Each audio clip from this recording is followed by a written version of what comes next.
Hello, I'm Gavin and this is Hellhound Leather Co.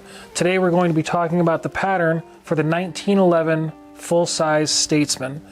We sell these on our website at hellhoundleatherco.com. They are made out of 1/8 inch clear acrylic and we make them here in our shop. So this is a two-part pattern, the front and back, labeled right hand up. A few things about these. They are clear acrylic, so when you place them down over your leather, you can see any blemishes or marks that you might want to try to avoid. Another thing is here we have the stitch lines already marked out. We have little holes to mark your stitch line. After you've picked out where you want your pattern to be, just trace it out with your awl, score your leather,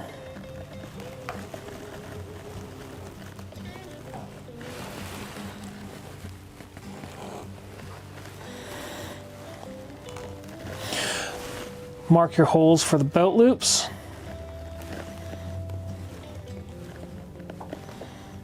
and the stitch lines.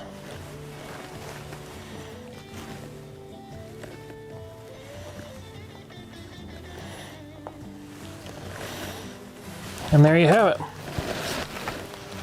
Do one for the front and one for the back, right or left hand.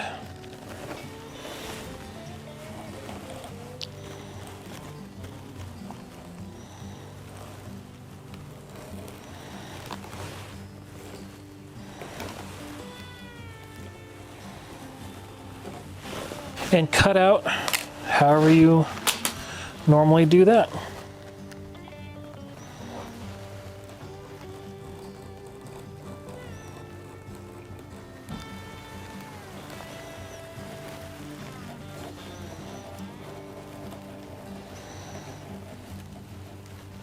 All right, once you have your pieces cut out, we're going to want to cut the liner. We use a 2-ounce saddle skirt leather. It's pre-dyed in a russet brown. So you want to check your leather for any blemishes, range marks, anything, any undesirables. And you always want to flip your pattern upside down when you mark this out, so that you don't cut your lining leather backwards, which has happened more times than I care to admit. Just cut out a basic shape.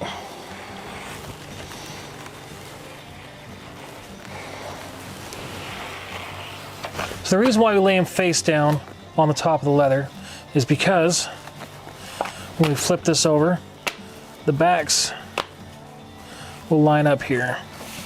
We'll mark out where we want to glue them on. And I prefer to mark them out so I don't waste glue going all over in places I don't need to glue. And this is barge cement, barge contact cement with no toluene in it.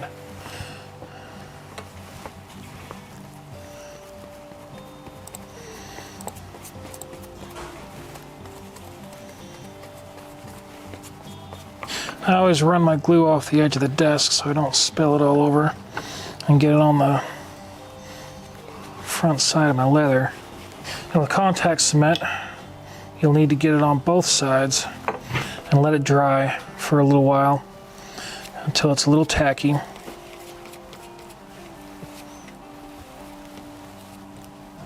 right, once they've dried a little bit, they're tacky, not quite wet.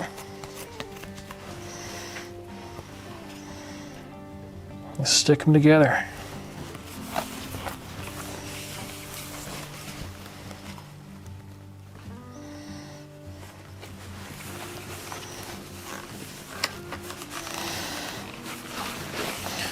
When you're playing with the glue, you always want to check your fingertips multiple times just to make sure you don't have anything on you when you start pressing down on your leather. It makes a huge mess. It's always disappointing when you have to recut. And I've got one of these glass slickers. I think I picked it up from Tandy. And it's really great for bonding this leather together. You're going to want to force these fibers together, because the harder you push them together, the stronger your connection will be. And you don't want your lining falling out. I was using one of these rollers for a little while, and just really pushing it down. But if you can see right here, when you push it down, I don't know if you can see that on camera, but it leaves a line. And so you end up leaving hundreds of lines just all over.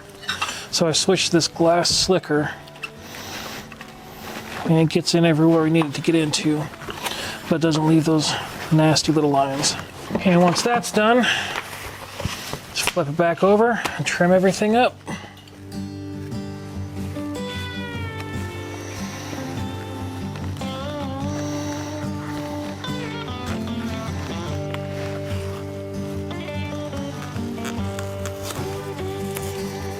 All right, now we sand the edges and get everything nice and smooth.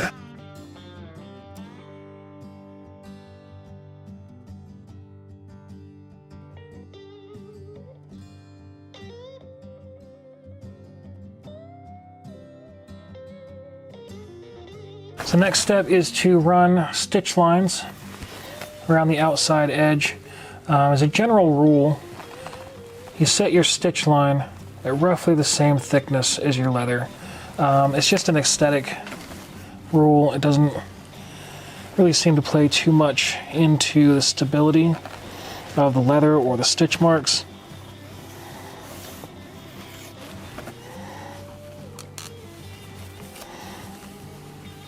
Now the front of this holster, the pattern has these stitch lines on them.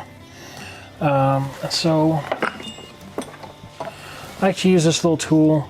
I don't know what it's called or where we got it from.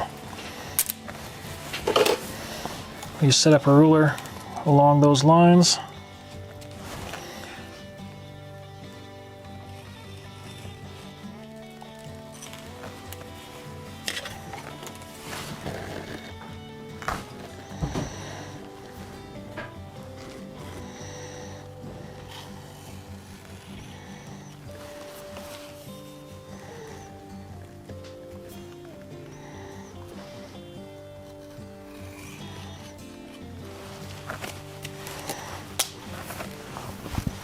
Now I take the edge beveler and go along all of these single edges that are not going to be stitched together. So we put the holster together. If you follow the stitch guides here, all of this is going to be stitched together, and all of here, and then this side. But the top on both and the bottom on both are not going to be stitched together. So we only bevel those parts.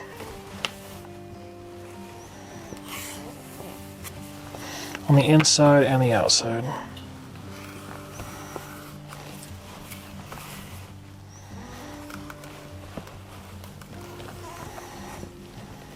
Now we only run stitch lines on the back side where it's not going to be stitched to the front. So wherever you just bevel the edges, you run a stitch line along there. And this will be sewn separately.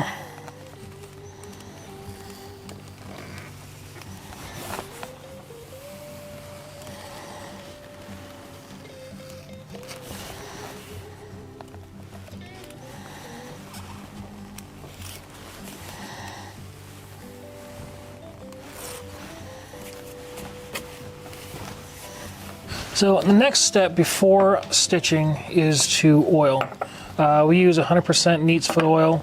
The brand doesn't really matter, it's all the same thing. Neat's foot oil is the oil out of the shin bones of the cattle.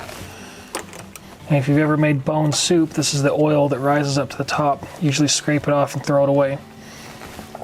We use a wool dauber, just left over from the wool that we use on our slings. And I use quite a bit of oil. For the longest time, I was really worried about over-oiling. But now,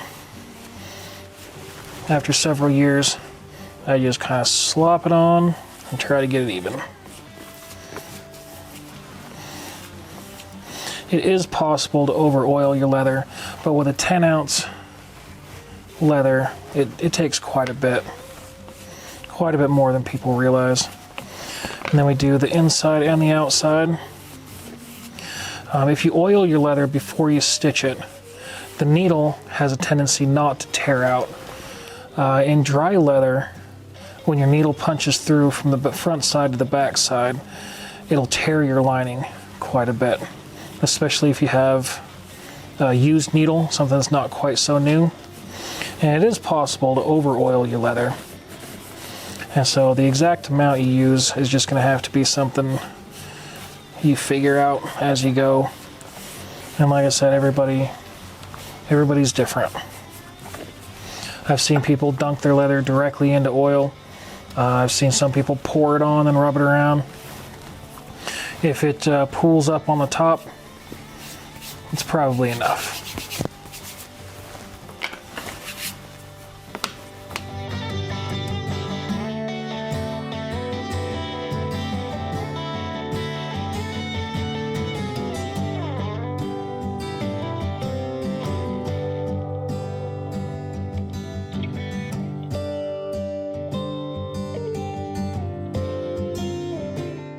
So you finish your edges however you want to. You can slick them down, you can leave them plain.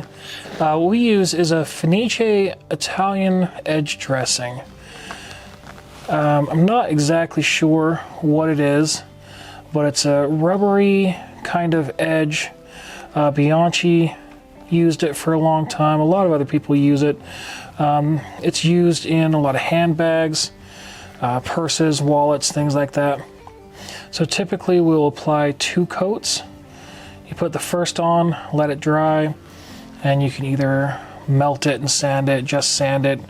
They've got a few tutorials on YouTube about how to do that exactly, and everybody seems to do it their own way. And now we're only edging the parts that are not being stitched together. So again, basically where your stitch line is, the top and the bottom. I have found out that if you use this and you accidentally get it on the surface of your leather, like over here, acetone will take that out pretty easy. Threw away a lot of pieces over the years because as soon as this edge touches the surface, it was just garbage. It was done for. There's nothing you could do about it. And then I found acetone takes it out pretty quickly. Now there's a lot of people that say you need a perfect edge before you put on your edge coat, and they sand it and they slick it down. They do all this fancy stuff with it. It takes hours sometimes to get a perfect edge to put their edge coat on, but we don't. We sand it until it's pretty smooth. Then we put the edge on, melt it down, and then give it a light sanding and apply the second coat.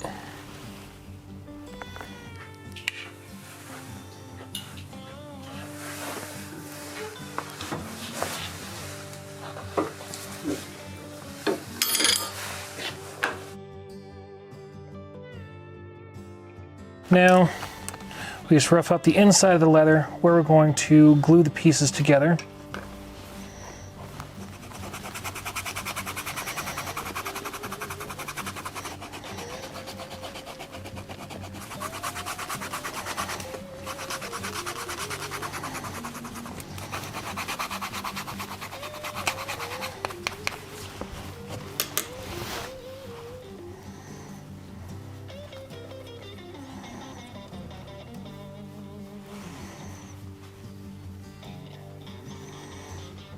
I don't remember where I heard this, but at some point in the last 20 years, somebody told me, if it's important enough to glue, it's important enough to stitch. And if it's important enough to stitch, it's important enough to glue.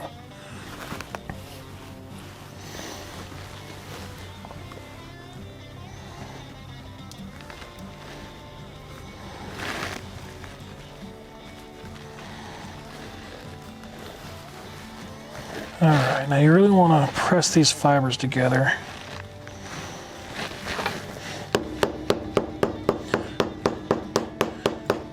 I like hitting things with hammers. We just really lock those together.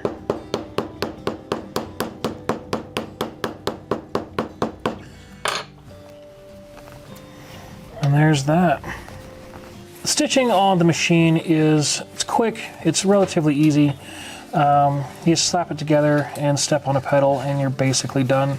A lot of people don't have sewing machines, and so they prefer to do it, well, whether they prefer or not, they have to do it by hand, which is a long, arduous process. It's very fun, especially when you first get into it. You're really proud of your hand stitching. Some people do it for, you know, an 80-year career, but we're not really going to get into how to do hand stitching. If you do want to know how to hand stitch, if you'd like a tutorial, just leave a comment in the messages, and we'll see if we can make that work. So I know a lot of people don't have a drill press and sanding blocks and everything, but I got this one out at Harbor Freight for, I think it was $120 at the time, and so it's a Wen, W-E-N. It's super inexpensive. We've had it for a couple years now, and it just works. It just keeps on working. We've had other drill presses that we didn't pay a lot of money for, and they really crapped out on us after 6 months, 8 months of harder use. But this one has really held up for a long time. All right, so after hand stitching, we have to bevel all the other edges that we haven't got to yet. You can see here that all the pieces that are stitched together need to be beveled. On the single edges, I used a craft tool, size 0. It's a smaller one. But on the larger fat edges, I like to use a number 2. Takes off quite a bit of material. That is just all personal preference, how you want your finished product to look. Always make sure your tools are sharp, because dull tools make ugly leather.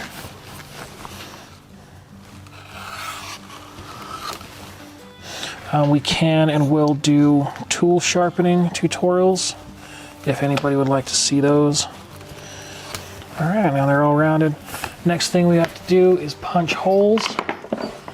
I've got an Osborne 1 5/8 inch punch. They are incredibly expensive.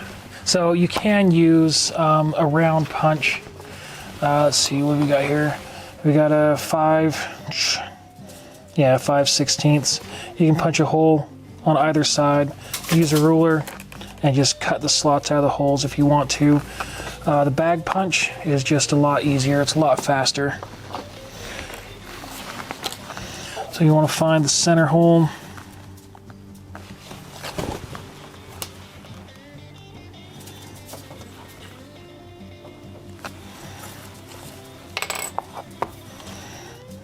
Now this is 10, 20, 24 ounces worth of leather.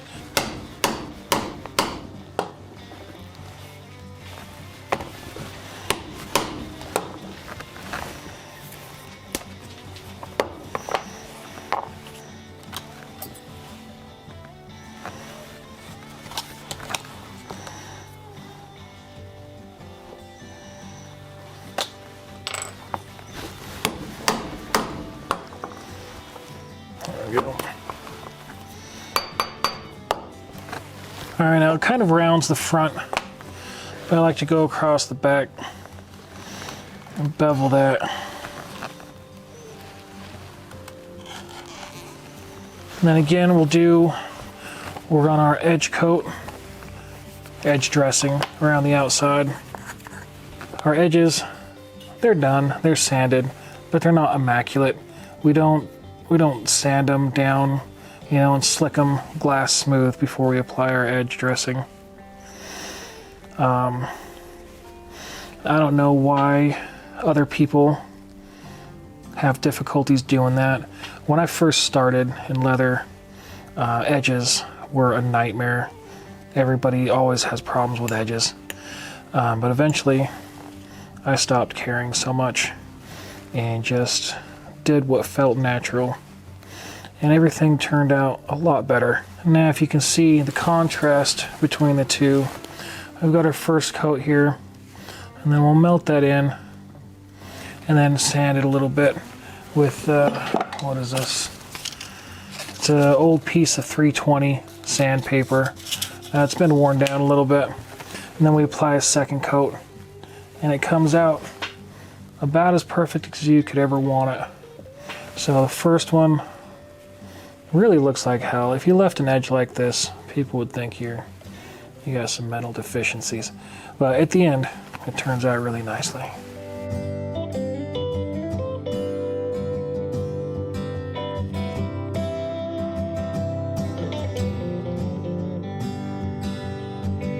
All right, so it's at this point when you take your holster outside and throw it in the largest body of water you can find. And once it's thoroughly soaking wet, you bring it back to mold it. I've been using my hammer handle for years just to open up holsters.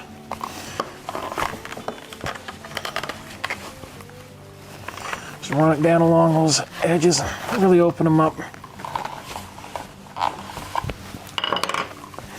I know we've got a, was this a Kimber Pro Raptor. Just gently push it down there, the height you want. Make sure the barrel's not sticking out the bottom. You've got a good grip on it. Get a good press in around that trigger guard for a little bit of retention. Mold it down along the barrel. And however much detail you want to put in this is up to you.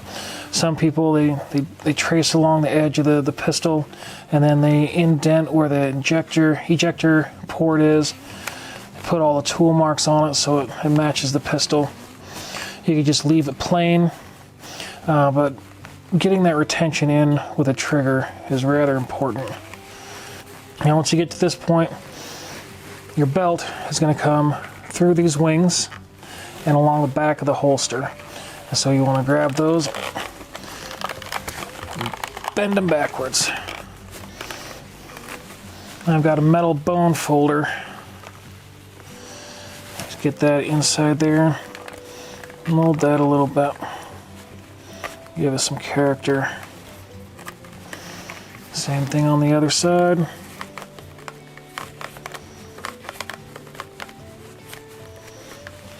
Okay, so after it's set in front of the fan for a good 12 or 24 hours, it is dry and ready to be resolene. A lot of people, myself included, have had a horrible time trying to figure out resolene. Again, it took me years before I figured out the trick. And so what I started doing is I cut it with water and just dilute it 50-50, and it has eliminated all of my streaks and bubbles and just all of the pain of working with resolene went away when I diluted it with a little bit of water. You want to make sure you get inside all those creases. And a lot of people, I say, do little circles back and forth, or you want to get a big sponge and get the whole thing all at once. But I'll tell you what, we've got a ton of bubbles on here. Just cover the whole thing. And now if you just watch that, all these little bubbles just disappear. And as soon as that dries, all these streaks will disappear. It'll be a nice even coat. And you do this at least twice. Sometimes we'll do it 3 or 4 times, depending on how we want it to look exactly. But overall, that's it.